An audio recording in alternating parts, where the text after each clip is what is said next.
वसीम साहब देखिए, पहला जो आरोप, सबसे बड़ा आरोप जो आप पर लगा रहे हैं ये दोनों आपके भाई और भाभी, उनका कहना यह है कि आपने ज़बरदस्ती अपनी भाभी के जो सामने बैठी हैं इनका धर्म परिवर्तन कराने के लिए मजबूर किया, इनका नाम बदलवाया, सरकारी कागजों में, डॉक्यूमेंट्स में इनका नाम ज़बरदस्ती बदलवाया। सर मैं ज़्यादा नहीं बताऊंगा, शॉर्टकट में मैं आपको बता दूं, आपको सारी बातें समझ में आ जाएंगी। ये मेरा सबसे छोटा भाई है, हम लोग 4 भाई 2 बहन हैं।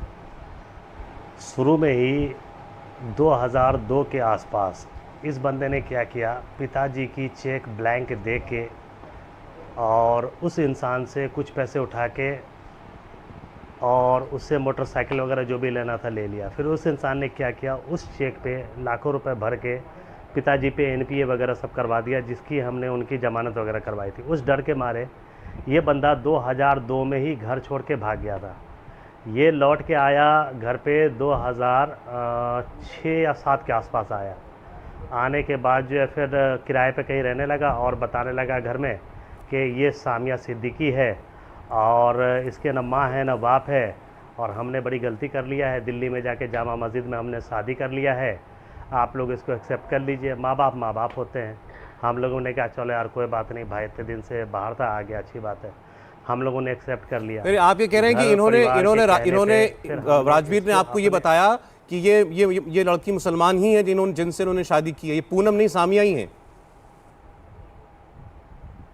ना एकदम नहीं सर, कभी नहीं बताया। मैं बताऊं आपको, तब तक नहीं बताया। फिर मैं बता रहा हूँ आपको पूरी बात, आपको एकदम समझ में आ जाएगी ये मामला क्या है। ये सब लफ्ज़ याद कुछ है ही नहीं, ये सिर्फ इनको पैसे चाहिए। मैं बताता हूँ अभी आपको, आप सुनते रहिए पूरी बात मेरी आप।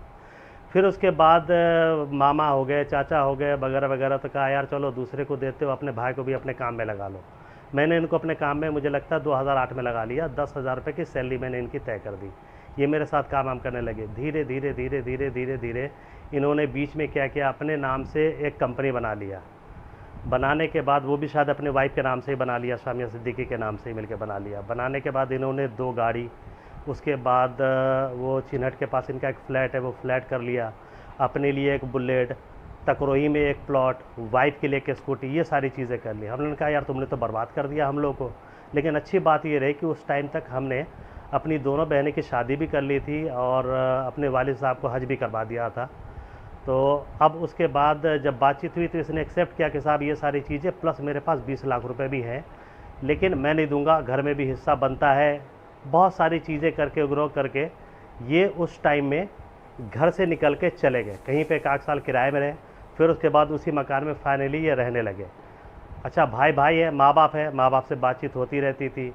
अच्छा जब ये 2008 में हम लोग के ऊपर प्रेशर बनाने लगे कि हमको ज़्यादा प्रसारित मत करो, ये सारी चीज़ें हमसे वापस मत मांगो, नहीं तो तुम्हें नहीं पता ये सामिया सिद्दीकी नहीं है, ये पूनम सिंह है, ऐसा करके हम लोग तभी शॉक्ड हो गए कि यार ये सब करने की तुमको क्या जरूरत थी।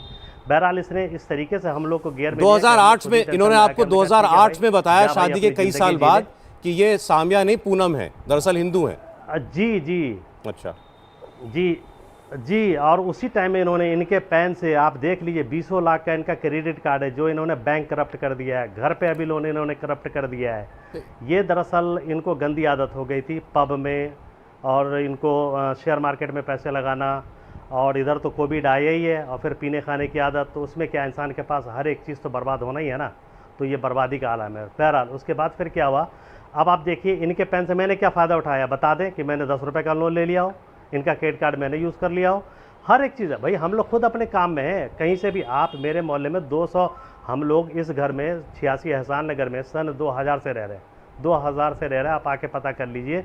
एक इंसान अगर हम लोग के खिलाफ बोल दे, कुछ नहीं, सब भाईचारे से। देखिए आपने अभी तक इनके ऊपर जितने इल्जाम लगाए हैं, पर्सनल इल्जाम, आपने इनके ऊपर इल्जाम लगाए कि इन्होंने कैसे आपके बिजनेस में गड़बड़ करी, कैसे इन्होंने पैसा कमाया या कैसे पैसा गंवाया, और इन्होंने ये झूठ बोला कि इन्होंने एक मुस्लिम लड़की से शादी की है और बाद में आप पर दबाव बनाने के लिए, परिवार पर ब्लैकमेल करने के लिए बोला कि ये याद रखना कि ये मुसलमान नहीं हिंदू लड़की है, तो हम इसका इस्तेमाल बाद में कर सकते हैं। लेकिन आपने मेरे उस बात का जवाब नहीं दिया। आप सर ये दो नहीं आप इनका इल्जाम तो ये है कि आपने जबरदस्ती इनको पूनम से सामिया बनाने के लिए मजबूर किया, इनका कागज बदलवाया, और इनके कागज बदलवाने के लिए आप खुद इनको लेकर के गए। सर आप ये बताइए, ये लोग क्या 18 साल से कम के थे क्या? इनको अकल नहीं है क्या? मैं क्यों करूंगा सर? मैं क्यों इनसे फ़ायदा उठाऊंगा? ये इनका खुद कहना है कि ये अपने बिजनेस में एस्टेब्लिश थे, मुझको रखा, तो मुझे तो हर चीज़ ऊपर वाले ने दिया हुआ था। माँ बाप का आशीर्वाद मेरे साथ है, भाइयों का आशीर्वाद है, हम 3 भाई बहन सारे लोग इकट्ठे इस घर में रहते हैं।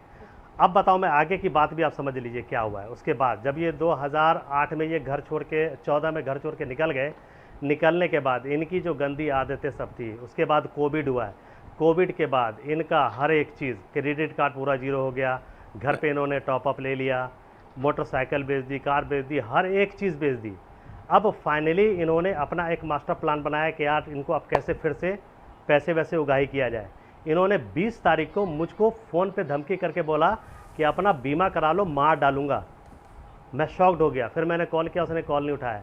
मेरे पास सारे एविडेंसेस मोबाइल में रखे हुए, उसकी कॉपी भी मेरे पास रखी हुई है। ठीक है। मैंने उसको प्यार से समझाया कि भाई तुम अगर ये सब जो हमको धमकी दे रहे हो कि जान से मार दूंगा, अगर मैं इसकी कंप्लेंट पुलिस में कर दूं, अभी तुम गिरफ्तार हो जाओगे।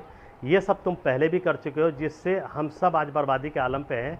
अपना और अपने परिवार का ख्याल रखो, सबके साथ मिलजुल करो, इन सभी चीज़ों से कोई फ़ायदा नहीं है। फिर इसने मुझको मैसेज का जवाब सामने दिया इन दोनों ने कि मुझे पैसे चाहिए और अगर पैसे नहीं दोगे तो अभी घर में आके तांडव करूँगा, नहीं आते हो तो मैं आके तांडव करूँगा। इस तरीके से धमकी भरी चीज़ें। फिर मैंने इसकी पूरी पुलिस कंप्लेन करी है। उसके बाद ये 3 दिन के लिए एप्लीकेशन दे के गायब हो गए कि अगर मैं मर जाता हूँ तो इसकी जिम्मेदारी मेरे पिताजी की और मेरी होगी। फिर 3 दिन बाद ये अचानक मिल जाते हैं, अलग अलग संगठनों के साथ मिल के मीडिया पे अपना दबाव बना के, पुलिस प्रशासन पे दबाव बना के, जबकि पुलिस प्रशासन इतने अच्छे से चल रही है, सरकार इतने अच्छे से चल रही है, सच झूठ का हर किसी को पता है, तो इन्होंने इतना प्रेशर बना के मेरे पे FIR भी करा दिया। और FIR सुनिए क्या कर दिया कि हम लोग इसके साथ बलात्कार करते थे, मेरे पिताजी बलात्कार करते थे। एक भाई अपने भाई के खिलाफ इतना गिर सकता है क्या, एक पैसे की खातिर? अरे भाई अगर तुम्हें कुछ चाहिए था तुम आ जाते, कह देते भैया मुझे किसी चीज़ की जरूरत है। तो अब आप समझ लीजिए इतना गिरने के बाद अब ये देख रहे हैं कि मैं पूरी तरीके से स्लिप कर गया हूँ, मैं करूँ तो क्या करूँ। तो अब ये हिंदू मुस्लिम का कार्ड खेल रहे हैं, इनको हिंदू मुस्लिम करके इनको इस तरीके से हम फंसा रहे हैं। झूठ बोल रहा है ये आदमी, टोटल झूठ बोल रहा है, फ्रॉड है ये। इंडिया टीवी हर वक्त हर जगह डाउनलोड करने के लिए सर्च करें India TV news Google play store या ऐप स्टोर पर।